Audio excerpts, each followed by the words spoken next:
ओम शांति। 16/3/2023। बाबा कहते, मीठे बच्चे, बाबा आया है तुम बच्चों की महफिल में। अभी तुम ज्ञान अमृत की महफिल बना रहे हो। तुम्हारी मुसाफरी अब पूरी हुई, वापस घर जाना है। प्रश्न है, अनेक प्रकार के तूफान में याद को सहज बनाने की विधि क्या है? बाबा का उत्तर है, शरीर निर्वाह करते 5-10 मिनट भी बुद्धि को शिव बाबा में लगाने की कोशिश करो। इस शरीर को भुलाते जाओ। मैं अशरीरी आत्मा हूँ, पार्ट बजाने के लिए इस शरीर में आया हूँ। अब फिर अशरीरी बन घर जाना है। ऐसे ऐसे अपने साथ बातें करो।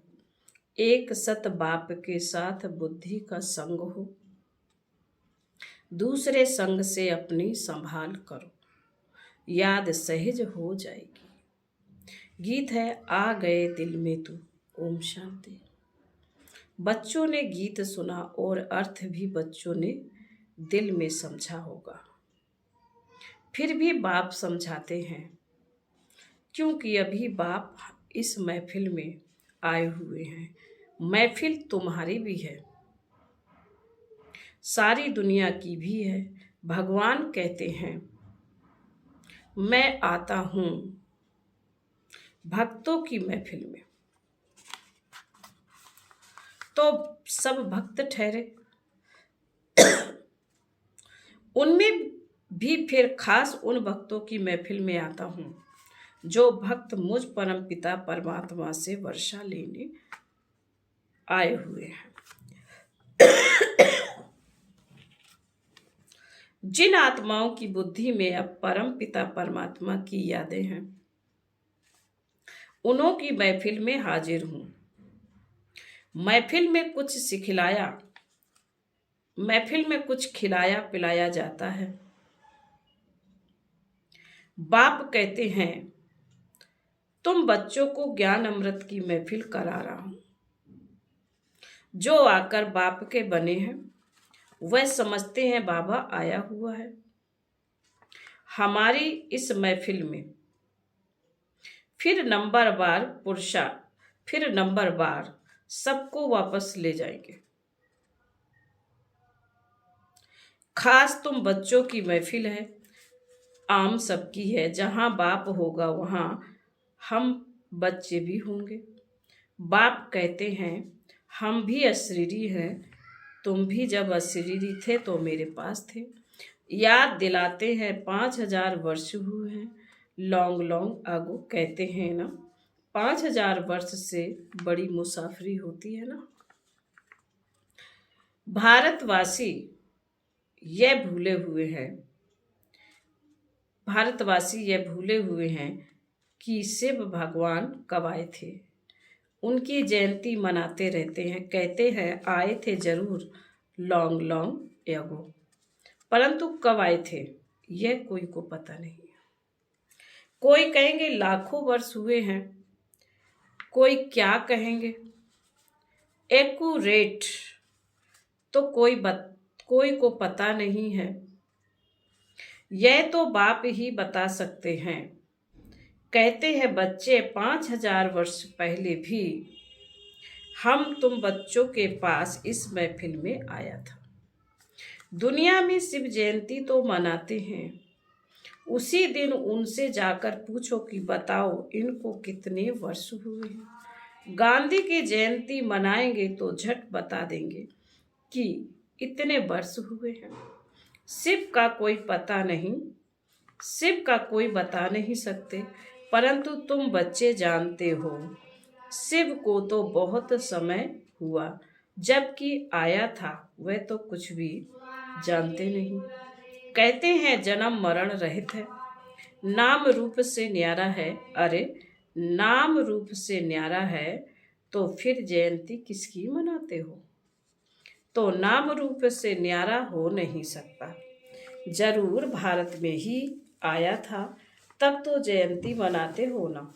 फिर नाम रूप से न्यारा कैसे हो सकता है? याद करते हो, परंतु कब आया था? जरूर भक्ति जरूर भक्ति का समय जब पूरा होगा तब भगवान को घर बैठे आना पड़ेगा।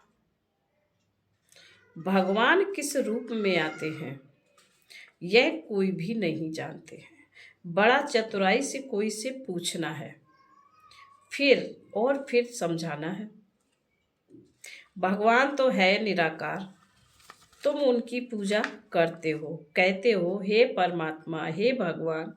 उनको कोई देवता नहीं कहेंगे। देवताएं हैं ब्रह्मा, विष्णु, शंकर। तो इन चित्रों पर भी समझाना पड़े। तुम शिव के मंदिर में जाएंगे तो उनसे पूछेंगे ये कब आए थे, कैसे आए? निराकारी दुनिया से तो सब आते हैं। परमपिता परमात्मा को पतित पावन कहते हैं। तो क्या किया? पतित को पावन कैसे बनाया? जरूर साकार में आकर मुख से समझाया होगा, कोई शिक्षा दी होगी। ऐसे ही तो कोई कह ना सके। जरूर मनुष्य तन में आएंगे। भगवान आते हैं नई रचना रचने, तो जरूर कोई के तन में आया होगा। गाया हुआ है ब्रह्मा मुख से मनुष्य सृष्टि रची गई। ब्राह्मण सृष्टि नाम नहीं लिखा हुआ है। ब्रह्मा मुख कमल से मनुष्य रचे जाते हैं, तो जरूर ब्रह्मा के बच्चे ब्राह्मण ही होंगे। प्रजापिता ब्रह्मा ने तो जरूर ब्राह्मण ब्राह्मणियां रचे होंगे। सिर्फ मेल रचे तो वृद्धि कैसे हो? सिर्फ फीमेल्स रचे तो भी वृद्धि कैसे होगी? इसलिए दोनों ही हैं, ब्रह्मा कुमार और कुमारियां, नहीं तो ब्राह्मण संप्रदाय कैसे बने? परम पिता परमात्मा रचता बेशक है। ब्रह्मा द्वारा मनुष्य सृष्टि रची जाती है, तो जरूर ब्रह्मा तन में आना पड़ता होगा। यह बातें जो अच्छी रीति समझकर और धारण करेंगे वही फिर समझा सकेंगे। जो पूरे राजयोगी होंगे, बाप को और राजाई को याद करते होंगे, जिसके लिए ही बाबा कहते हैं बच्चे स्वदर्शन चक्रधारी बनो। तो सब तो पूरा याद करते नहीं, बाबा के पास आते हैं, कहते हैं ज्ञान तो सहज है। चक्र को भी समझा है, 84 जन्मों का राज भी ठीक समझा है। 84 जन्म तो जरूर लेने हैं, और जो पहले नंबर वाले हैं वही 84 जन्म लेंगे।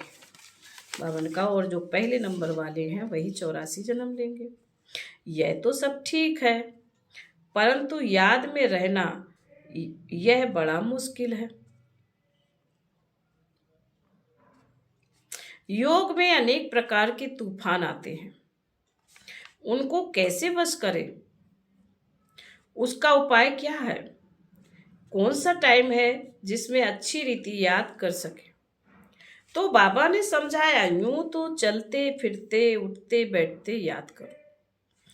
अभी तुम यहाँ बैठे हो, हम तुमसे पूछते हैं स्त्री को याद करते हो? अब नाम स्त्री का सुना और झट बुद्धि भागी स्त्री के तरफ। बुद्धि का काम हो गया ना।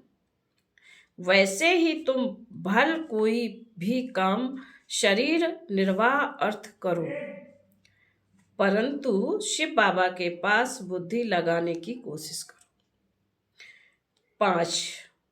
5 मिनट 10 मिनट भी याद करो। यह माया भी विघ्न जरूर डालेगी। तूफान बड़ी जोर से आएंगे डगमगाने के लिए। तूफान बड़ी जोर से आएंगे डगमगाने के लिए, परंतु फिर भी तुम अपना पुरुषार्थ करते चलो। इस शरीर को भुलाना अथवा बाप की याद में रहना, एक बात एक ही है, अपने को आत्मा अशरीरी समझना पड़े। मैं असूल अशरीरी था, पार्ट बजाने के लिए यह शरीर लिया है, फिर अशरीरी बन घर जाता हूँ। बुद्धि में सिर्फ बाबा बुद्धि में सिर्फ बाप और घर याद हो। बाप का घर वही है जहां अब जाना है। फिर यह बुद्धि में है कि बाप की प्रॉपर्टी है सतयुग, तो एक बाप की याद से वह भी याद आएगी। भक्ति मार्ग अथवा ज्ञान मार्ग में बुद्धि तो और तरफ जाती है। कन्या की सगाई हो जाती है तो फिर एक दो की याद रहती है। भक्ति में कोई बैठेंगे तो भी माया विघ्न डालती है। बुद्धि धंधे आदि तरफ चली जाएगी, माया की दुश्मनी है ना। भक्त देवता को याद करेंगे तो भी बुद्धि और तरफ भाग जाएगी। माया बुद्धि को ठिकाने लगाने नहीं देती है। ऑफिस में जाते हो तो भी उसी कार में बुद्धि रहती है। इम्तहान पास किया है तब यह काम करना होता है, उसमें बुद्धि लग जाती है। अव्यक्त चीज में बुद्धि लगाने में माया हैरान करती है। भक्तों को भी बड़ी मुश्किल से साक्षात्कार होता है। जब बहुत तीव्र भक्ति करते हैं तब बाप खुश होते हैं। अभी तो भक्ति की बात ही नहीं, अभी तो है नॉलेज। वास्तव में भक्ति भी करनी चाहिए एक की। अभ्याचारी भक्ति हो तो साक्षात्कार भी हो। आजकल तो विभ्याचारी बन गई है, सबको याद करते रहते हैं तो बाबा साक्षात्कार भी नहीं कराते। एक में पूरा निश्चय हो तो बाबा साक्षात्कार भी कराए। तो बाप समझाते हैं, मुझ एक को याद करो। मुख से कुछ भी कहना नहीं है। तुम स्त्री को याद करते हो तो कुछ मुख से कहना पड़ता है क्या? ख्याल आया और बुद्धि भाग जाती है। यह बेहद का बाप तो सदा सुख देने वाला है, तो अब तुम्हारी सगाई कराते हैं उस परमपिता परमात्मा से, तो उसको याद करने का प्रयत्न करो। माया तो तूफान लाएगी, सारी दुनिया दुश्मन बनेगी, परंतु बाप को नहीं भूलना। जितना बाप को याद करेंगे उतना विकर्म विनाश होंगे। ऐसे तो बहुत मनुष्य होते हैं जो सारा दिन भगवान का नाम भी लेते हैं। बहुत खराब संग होता है, इसलिए गाया जाता संग तारे कुसंग बोरे। सत परम पिता परमात्मा का संग ही पतित से पावन बनाएगा। अभी तो सारी दुनिया पतित है, उनको संग चाहिए पतित पावन का, तो जरूर उनको यहाँ साकार में आना पड़े। सत है ही एक, सत्य की महफिल में तुम बैठे हो, जानते हो हम आत्माओं का संग अब परम पिता परमात्मा के साथ है। बाप कहते मेरी याद से ही तुम्हारे विकर्म विनाश होंगे। अच्छा संग होगा तो मुरली सुनेंगे। बुद्धि योग एक बाप के साथ लगा रहेगा तो ऐसा संग तारेगा, अर्थात पावन बनाएगा। पावन बनने विगर उनके पास कोई जा नहीं सकते। बाप खुद ही सिखलाते हैं, मेरे साथ कैसे योग लगाओ। पढ़ाने लिए खुद आकर सम्मुख होते हैं। बुद्धि का योग और संग तोड़ एक संग जोड़ना है, तब विकर्म विनाश होंगे और कोई उपाय नहीं है। पावन दुनिया है स्वर्ग, वहाँ के सुख अपार हैं। ऐसे नहीं, वहाँ भी दुख है, दैत्य हैं, वहाँ तो दुख का नाम निशान नहीं रहता है। ऐसे भी 21 जन्मों के लिए बाप तो यहाँ आकर पढ़ाते हैं। भगवान वाच, हम तुमको राजाओं का राजा बनाने सहज राजयोग सिखलाता हूँ। मनुष्यों की बुद्धि में तो श्री कृष्ण का ही चित्र आ जाता है। तुम्हारी बुद्धि में है कि हमको पढ़ाने वाला शिव बाबा है। जो ही ज्ञान का सागर है, वही तुम बच्चों को नॉलेज दे रहे हैं। यह है स्वदर्शन चक्रधारी त्रकालदर्शी बनना। त्रकालदर्शी बनना। त्रकालदर्शी माना तीनों कालों को जानना, सृष्टि के आदि मद अंत को और तीनों लोकों को जानना। मूल वतन, सूक्ष्म वतन, स्थूल वतन को भी तुम जानते हो। तुम्हारे में भी नंबरवार पुरुषार्थ अनुसार जानते हैं। बाकी इसमें तकलीफ कोई नहीं है। शरीर निर्वाह भी करना है। ऐसे नहीं कहा जाता है कि कन्या को भी शरीर निर्वाह अर्थ माथा मारना है। कन्या को पति के पास रहना है। शरीर निर्वाह पति को करना है। कन्या को भी अपने पैरों पर खड़ा रहना है। एक कहानी है ना, एक कन्या ने बाप को कहा, मैं अपना नसीब का खाती हूँ। तो तुम कन्याएं भी अपना पुरुषार्थ कर रही हो। जितना पढ़ेंगे, श्रीमत पर चलेंगे तो 21 जन्म राज्य करेंगे। कन्याओं का काम है पढ़ना और ससुर घर जाना। तुमको भी विष्णुपुरी स्वर्ग में भेजा जाता है। जितना पढ़ेंगे उतना ऊंच पद पाएंगे। वह तो ऐसे ही करके कहानी सुनाते। सच्ची सच्ची बात यहाँ ही है। बाप खुद बैठ उनका रहस्य सुनाते हैं। तुम सब कन्याएं हो, उधर कन्या भी अपना जीवन बना रही है। बाप ऐसे कर्म सिखलाते हैं जो कभी दुख व विधवा नहीं होना पड़े। परंतु बिरला ही कोई ऊंची तकदीर बनाते हैं। कोई तो बनाते बनाते फिर आश्चर्यवत भागंती हो। ऐसे बाप को भी फारकती दे देते हैं, डाइवर्स भी दे देते हैं, क्योंकि शिव बाबा बाप भी है तो पतियों का पति भी है। ऐसे बाप को बच्चे फारकती दे देते, तकदीर को लकीर लगा देते हैं। सजनी है तो डाइवर्स देने से कौड़ी तुल्य बन पड़ेंगे। यह भी गाया हुआ आश्चर्यवत डाइवर्स देवंती फारकती देवंती। जिस बाप से 21 जन्मों का राज भाग मिलता है, उनको भी फारकती दे देते हैं। कोई तो आकर बाप का बनेंगे, कोई फिर महामूर्ख भी बनेंगे। जो फारकती भी देंगे, डाइवर्स भी देंगे, चलन से ही मालूम पड़ जाता है। विकार में जाते रहते, फिर छिप कर बैठ जाते, फिर लिख भेजते कि बाबा भूल हो गई, क्षमा करो। अब 100 गुना दंड तो चढ़ गया, वह कैसे कैंसिल हो सकता है। सच बताने से आधा माफ भी हो जाए। इसलिए बाबा कहते छिप कर कभी विकार में नहीं जाना, ना फैमिलिटी में ही आना। क्रोध भी बहुत भारी भूत है, बहुतों को दुख देती है। बाप को 5 विकारों का दान दे, फिर वापस ले तो पद भी भ्रष्ट हो जाएगा। फिर बाबा कहते अच्छा, मीठे मीठे शकील दे बच्चों प्रति माता पिता बाप दादा का याद प्यार और गुड मॉर्निंग। रूहानी बाप की रूहानी बच्चों को नमस्ते। हम रूहानी बच्चों की रूहानी माता पिता बाप दादा को याद प्यार और गुड मॉर्निंग और नमस्ते। ओम शांति।